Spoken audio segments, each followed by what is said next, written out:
Hello, my name is Cheryl Wilson, and I am an abstract expressionist artist. And you can find me on my Facebook page, Intentional Artist. And I wanted to talk with you. I've been blogging and doing a lot of research on this thing called the inner critic versus my creative soul. Now, these are just my personal thoughts. I am not a doctor or a psychiatrist or anything like that.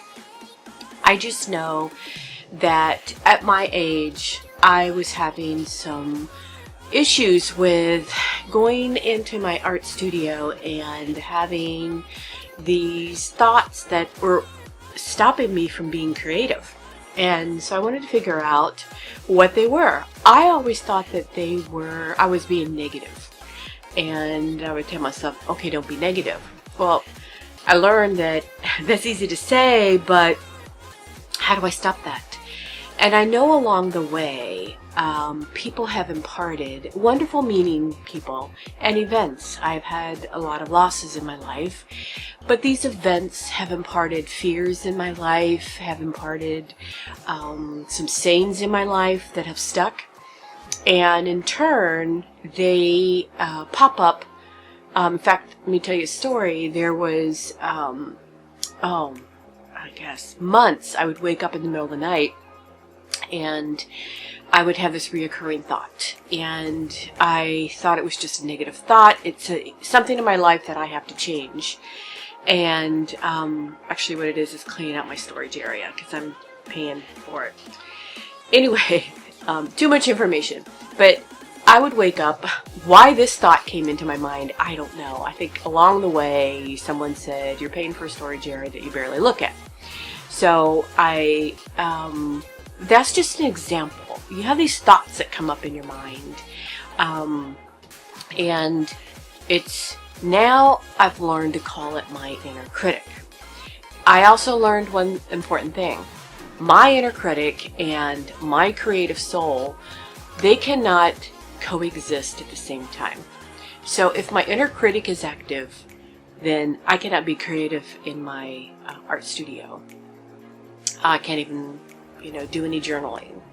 Or for you, it could be blogging or doing a YouTube channel or writing a book or doing your crafts, making earrings, whatever it is. I think when you have this inner critic, it affects the creative soul in you.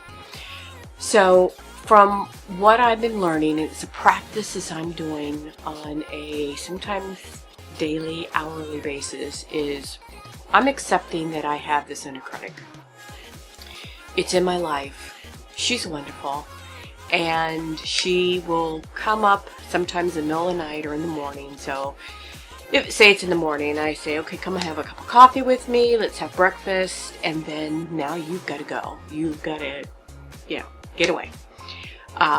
If it's in the evening, come have a glass of wine, whatever, some sparkling water. And then, okay, we've had our time together. I acknowledge you, and that's the important thing, is to acknowledge it's there.